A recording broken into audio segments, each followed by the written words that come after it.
comment à la base on est capable en vrai de se coordonner. Je disais, tu vois, comment on est capable de faire en sorte qu'un travailleur de la CGT de chez Neuilloser, dans la boulangerie industrielle, soit capable de discuter avec un raffineur de Normandie, mais avec, je sais pas moi, un postier. Là, je me suis retrouvé avant à discuter avec un postier, par exemple, de Paris du 15e, et comment on est capable ensemble de discuter comment nous on peut s'organiser et comment nous on peut dépasser justement la stratégie intersyndicale. Et c'est pour ça que je vous appelle à rejoindre. Le seul moyen qu'on a pour pouvoir dépasser et trouver une alternative à ce que nous propose l'intersyndicale et de réussir à gagner sur nos revendications, c'est de rejoindre le réseau de la grève générale et de se coordonner.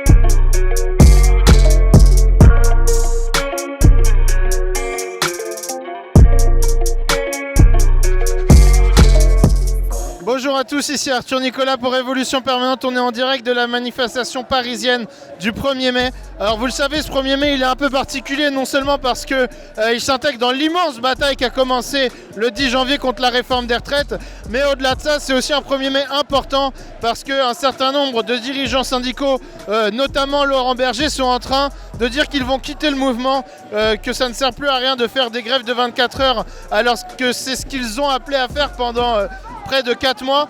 Donc voilà, ce 1er mai est un peu spécial. Déjà, en réalité, il est extrêmement nombreux. On voit des manifestations massives. On l'a vu ce matin aussi dans toutes les villes de France.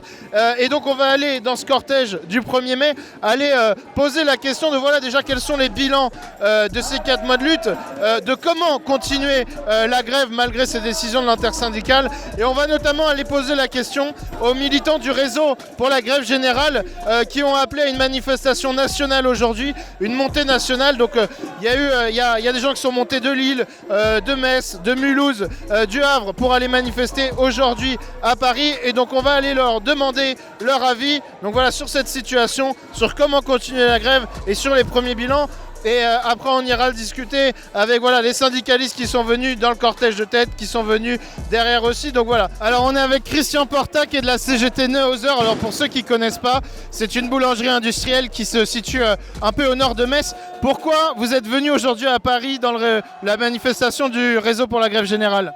Aujourd'hui on est venu, je ne suis pas venu seul en vrai, on est venu avec un bus et qui était quasiment une centaine de personnes à être venus justement à Metz dans le cortège du réseau pour la grève générale. Pour nous c'était important en vrai, important de marquer le coup ce 1er mai.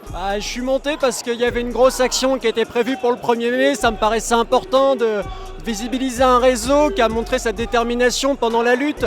On a vu la montée au Havre, on a vu tous les cortèges qu'il y avait et une tentative de dépasser un petit peu toutes les limites de l'intersyndicale qui nous baladait de journée isolée en journée isolée, qui n'a pas vraiment donné de perspective à part une stratégie de pression dont on voit aujourd'hui que ça a mené à rien et que ça laisse tout le monde un peu sur sa faim après 3 mois de lutte.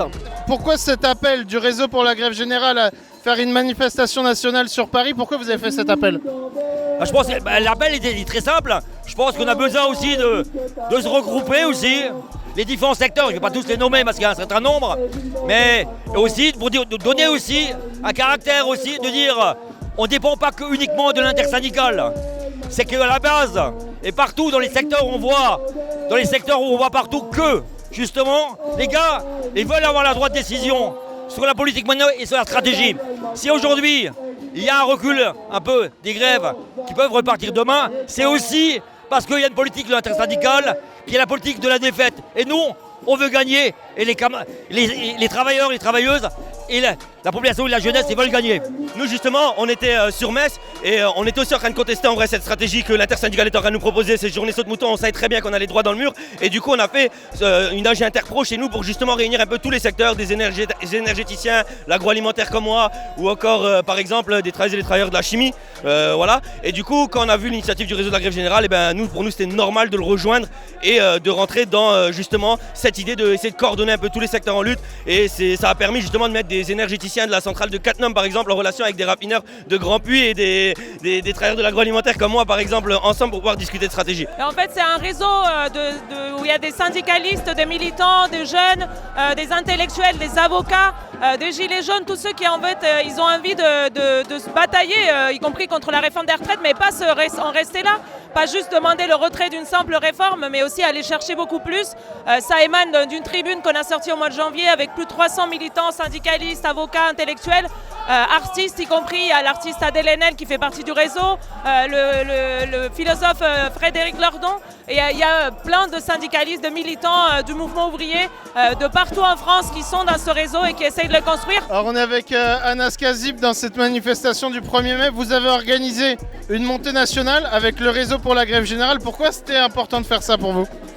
Parce que c'était une journée importante aujourd'hui, le 1er mai. On parle d'un 1er mai historique par rapport aux années précédentes. C'est aussi le moment en fait, de se voir avec énormément de secteurs, de camarades travailleurs de différentes régions avec lesquels on discute maintenant depuis presque 3 mois et demi, voire 4 mois, depuis le lancement de la tribune du réseau pour la grève générale sur le JDD de mémoire le 30 janvier dernier.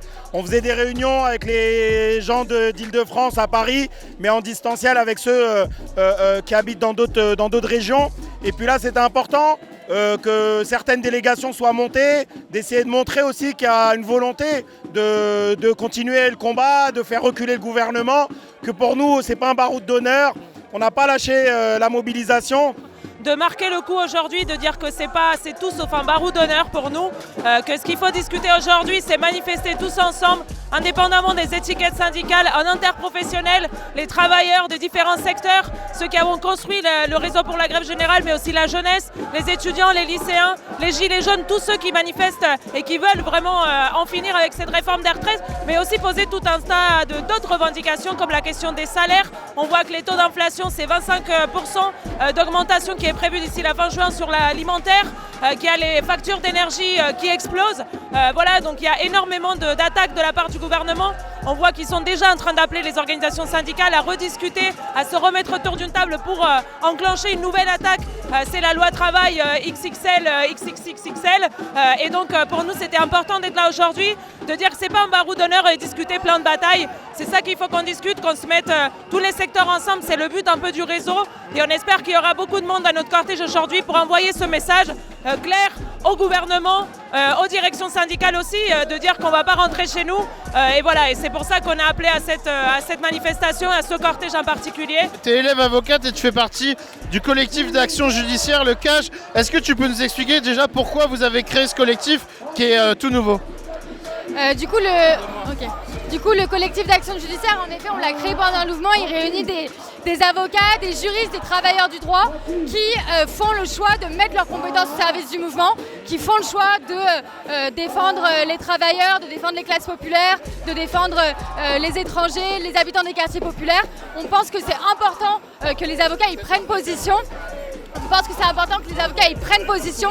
Nous, en fait, on ne fait pas partie, on ne se considère pas comme les collègues des avocats qui vont défendre la préfecture, la police, qui vont se positionner contre les manifestants. Donc voilà, c'est un peu ça l'objectif du collectif, de voir comment on peut mettre toutes nos compétences au service du mouvement, de voir comment on peut aussi prendre position sur l'actualité politique.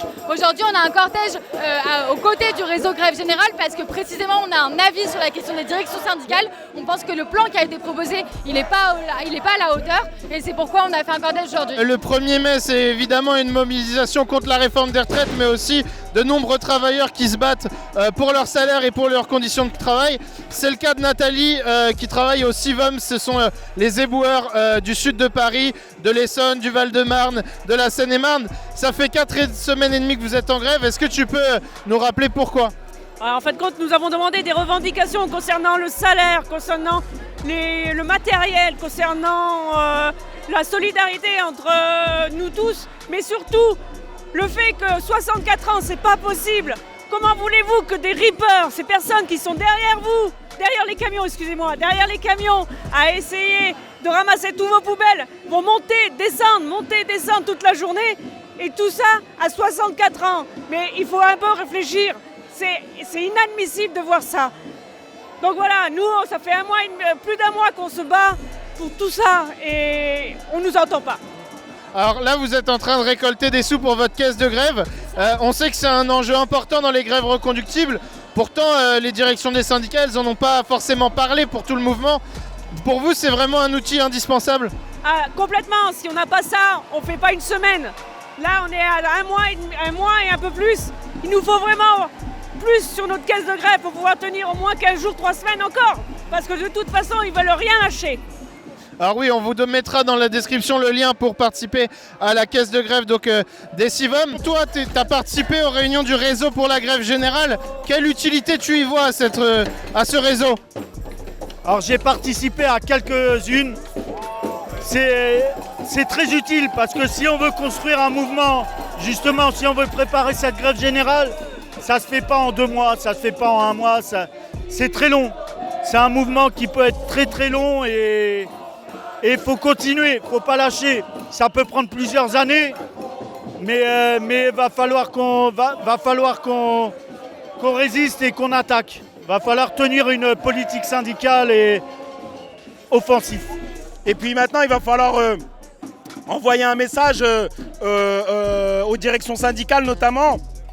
C'est qu'il va falloir un plan de bataille. Parce qu'on voit que ce 1er mai, en réalité, il arrive déjà très tardivement. Il n'y a rien depuis quasiment plus de 15 jours. Il n'y a pas de mobilisation interprofessionnelle et il va falloir nous dire exactement quelle est la suite. Parce que pour l'instant, les seules interviews qu'on voit, que ce soit la CFDT ou d'autres, ça augure pas de continuité là-dessus. Ça parle de plutôt comment essayer de détourner la colère, comment aller continuer à discuter sur la question de la future loi travail.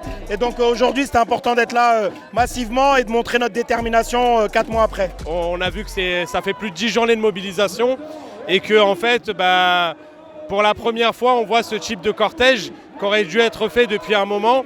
Et c'est important aujourd'hui de montrer qu'il n'y a pas de résignation, que malgré la promulgation de la loi, on le voit dans tout le pays avec les casserolades, etc. On ne veut pas les lâcher. Nous, on n'a pas tourné la page et que voilà, on est là et on compte bien rester là. Et le plus important pour nous, c'est de dire que le réseau, il faut qu'il perdure. C'est-à-dire qu'on ne va pas juste manifester dans les différentes dates, mais on va se préparer aux batailles à venir. Et c'est ça le but du réseau aussi, c'est de rester organisé, de ne pas devoir tout recommencer à chaque réforme, à chaque attaque du gouvernement, mais de se mettre en lien, de batailler ensemble, de penser un plan de bataille, d'aller chercher l'ensemble des secteurs. Et c'est ce qu'on va faire. Et voilà, c'est pour ça aussi qu'on a lancé les comités d'action qui fleurissent un peu partout en France. Et on doit les construire, on doit les militer, les remplir de monde de différents secteurs en interprofessionnel. Et voilà, c'est ça un peu l'objectif qu'on s'est donné. Une dernière question, parce que je crois savoir que plusieurs d'entre vous se sont inscrits dans le réseau pour la grève générale. Comment vous voyez l'utilité de ce réseau dans votre grève? En fait, c'est grâce à eux qu'on arrive à tenir le coup. C'est eux qui nous ont appris comment faire une grève. Parce que nous, on n'a que 6 mois de syndicat. On n'a que 3 mois de CSE. Donc nous, on n'y connaît rien. Et grâce à eux, on a pu découvrir une panel de personnes qui nous ont aidés dans tous les sens du terme et qui nous ont soutenus. Et sans eux, on ne serait pas arrivé jusque-là. C'est quoi les clés? Parce qu'on dit beaucoup, les dirigeants des syndicats vont nous dire voilà, on a appelé à la grève reconductible et ça n'a pas pris. Ils disent, c'est souvent l'argument de dire on n'a pas le bouton pour la grève générale. Pour toi, quelles étaient les clés pour généraliser, que ce soit revendicatif, tactique, etc.? Déjà, il ne suffit pas juste de dire ouais, j'appelle à la grève générale et de le faire, il faut aller sur le terrain et le militer et nous donner ça comme mot d'ordre. Moi aujourd'hui, j'ai pas eu ce mot d'ordre de la Confédération, déjà de la CGT, donc c'est faux, ils n'ont pas appelé à la grève générale, déjà premièrement. Mais deuxièmement, après, la question de la réforme des retraites, c'était la goutte d'eau qui a fait déborder le vase. Aujourd'hui, on est de la question des salaires et nous, par exemple, les Néosaires, on revendique des augmentations, 400 € d'augmentation pour toutes et tous. Ça, c'est quelque chose pour nous d'important et de crucial qui aurait permis en vrai à du monde de sortir. Au Bourget, on a fait la démonstration puisqu'on a été en grève depuis le mois de novembre sur les salaires. Ensuite, on a embrayé à partir du 7 mars en reconductif de 24 heures sur la question des retraites, mais aussi en mettant sur la table la question des salaires et en ne délaissant pas nos revendications aussi et nos mobilisations locales.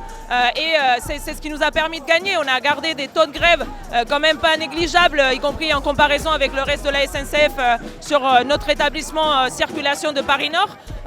Voilà, et ça montre que les salariés, quand on leur donne des raisons, quand on dit on va se battre pour ça, on va aller chercher pas seulement le retrait d'une réforme qui touche déjà, enfin même sans la réforme, je veux dire, on va tous devoir aller travailler jusqu'à 67 ans probablement.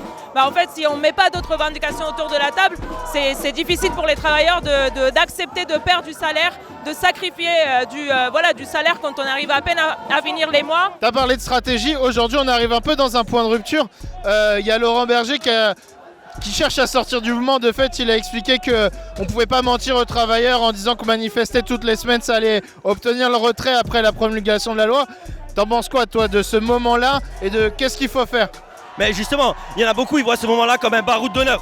Et nous, on pense pas que c'est un baroud d'honneur, au contraire. Pour nous, on doit prendre ce 1er mai en vrai comme un point d'appui pour discuter d'une stratégie, pouvoir repartir en grève générale justement. Et Laurent Berger, ouais, pour une fois, je suis d'accord avec lui. Cette stratégie, il le savait dès le début en vrai, que partir une semaine en grève, un jour de grève par semaine, ça n'allait pas marcher. Il était bien au courant, il savait très bien ce qu'il faisait. Et aujourd'hui, oui, ça ne va pas marcher ça, et il va falloir justement durcir le mouvement. Et c'est pas en disant on arrête qu'on va réussir à gagner. Et si on est en grève reconductible, bah, c'est toujours pour rester mobilisé, c'est assez difficile. Donc justement, les caisses de grève ont permis de tenir jusque-là. Et bah justement, la CFDT, bah là aujourd'hui, ils disent aujourd'hui que en fait, les grèves parlées, ça n'a pas changé les choses. Et puis c'est totalement retiré. En plus, ils comptent se retirer complètement en tant que secrétaire. Donc il laisse tout ça derrière lui sans regret quoi. Alors justement, il y a la question aussi de cette stratégie. Tu as dit les journées isolées de manifestation et de grève. Est-ce qu'il y a quelque chose à revoir là-dessus aussi du point de vue de l'intersyndicale ? J'ai écouté un petit peu M. Berger ce matin. Et en fait, on n'est pas là pour manifester, on n'est pas là pour faire la fête, quoi. Le truc, c'est qu'on manifeste, c'est pas pour plaisir, quoi. Voilà, quoi. Le gouvernement, il nous écoute pas. Si l'intersyndicale, faut qu'ils écoutent même leurs syndiqués, leurs propres syndiqués, ils les écoutent plus. Donc non, c'est pas possible. Selon toi, pourquoi il n'y a pas eu ces AG qu'il peut y avoir dans d'autres mouvements ?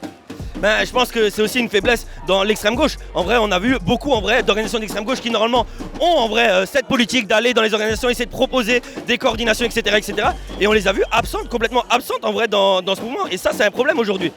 Toi, tu es militant chez Révolution Permanente.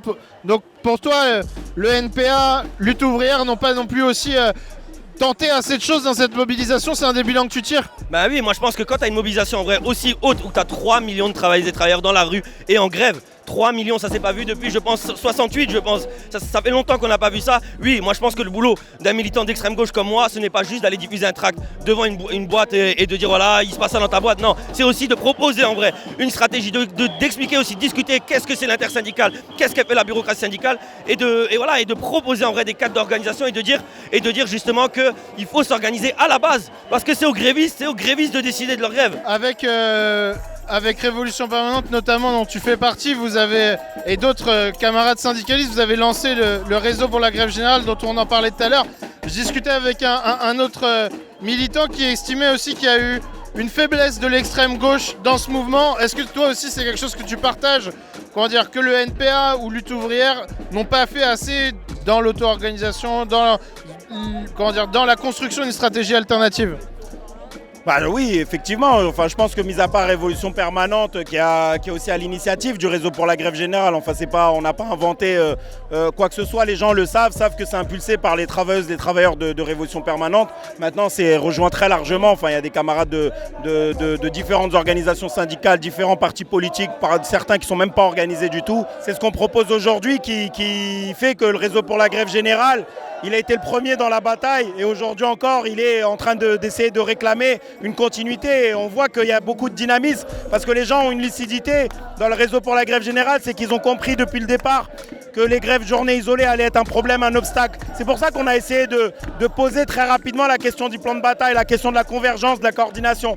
Et force est de constater que, mis à part les camarades de Révolution Permanente dont je fais partie, qui depuis le départ, je veux dire, même si on nous déteste, on ne peut pas nous retirer le fait qu'on est cohérent depuis le départ. Depuis le premier jour, on a dit attention, la stratégie et le plan de bataille, même avec l'unité syndicale, va être un obstacle à la possibilité de gagner. Que Macron, c'est soit on le plie, soit il nous plie. Vous voyez, on a eu beaucoup d'interviews, vous avez vu des images, ce cortège appelé par le réseau pour la grève générale, un appel national à manifester aujourd'hui à Paris pour le 1er mai. Il est très réussi, il y a des centaines de personnes derrière le camion qu'on voit derrière nous, peut-être même 1 millier qui répondent aux appels, aux slogans qui sont lancés par ce réseau.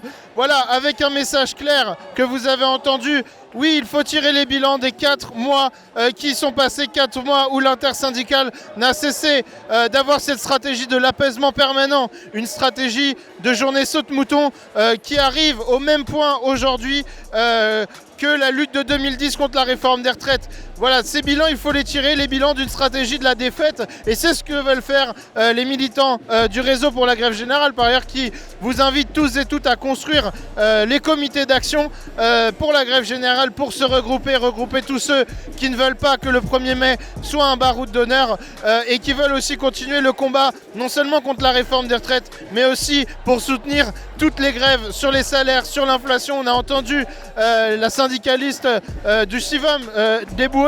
Ce réseau, il sert aussi à aider les grèves, il sert aussi à les faire gagner, à mettre tous les outils qui permettent à ce qu'une grève gagne, que ce soit évidemment la grève reconductible, la caisse de grève, comment médiatiser et politiser ces mouvements. C'est tout cet objectif que s'est donné le réseau pour la grève générale, et force est de constater que pour ce 1er mai, le pari il est réussi. Alors voilà, ce que nous disent les militants, c'est aussi comment on construit l'après. Comment on construit l'après, c'est avant tout en tirant les bilans, en se regroupant et en se coordonnant. Tous ceux qui veulent que voilà, ce 1er mai ne soit pas un baroud d'honneur, qui veulent continuer le combat contre Macron, c'est le message porté par le réseau pour la grève générale aujourd'hui. Vous le dites, c'est pas un baroud d'honneur, il faut des suites.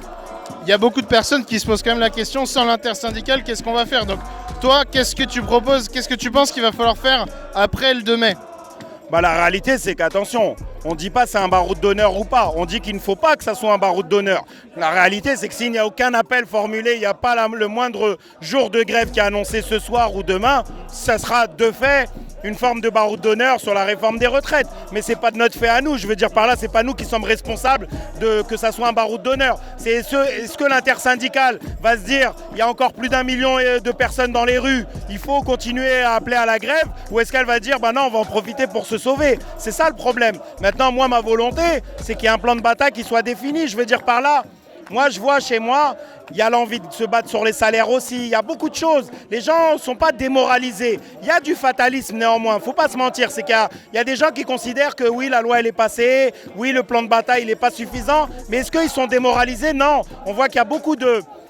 Il y a un sursaut de subjectivité. Les gens ont vu leur capacité à pouvoir lutter après des années, notamment où on a eu le Covid, la crise sanitaire et autres, où après la campagne présidentielle, les gens ils se sont dit ça va être dur et autres.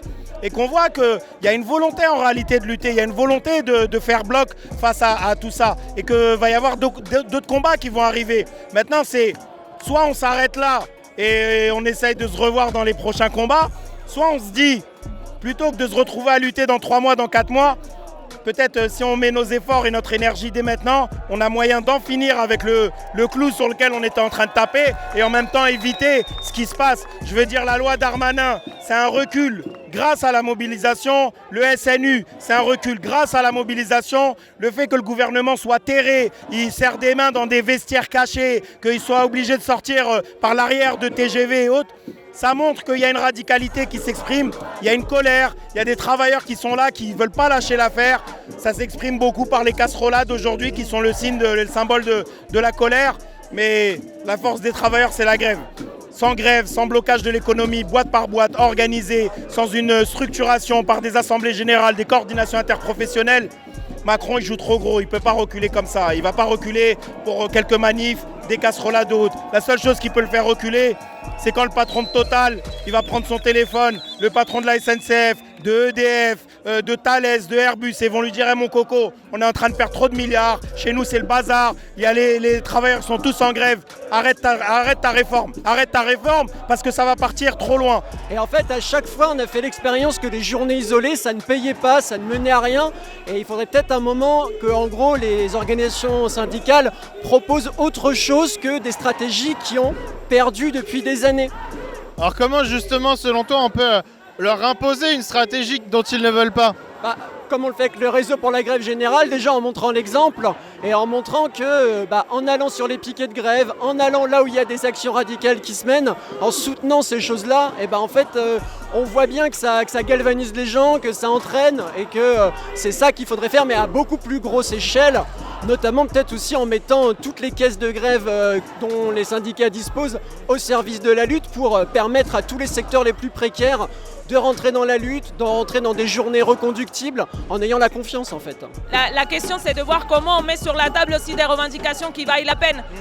En fait la grève du Bourget elle montre ça, que quand on unifie les salaires, les retraites et tout l'ensemble des revendications, des préoccupations en fait du monde du travail, ben, on arrive à tenir une grève reconductible, on arrive à aller jusqu'au bout. Là la preuve c'est qu'on a réussi à arracher une grande partie de nos revendications locales et que autour de moi, mes collègues en tout cas, ils sont gonflés à bloc parce qu'on a réussi à justement arracher des revendications et à poser sur la table et à construire cette solidarité par la grève, par l'auto-organisation, et c'est ça qui nous fera gagner. Quelle suite après le 1er mai? Il y a beaucoup de gens qui disent on veut pas s'arrêter là, on veut pas s'arrêter au 1er mai.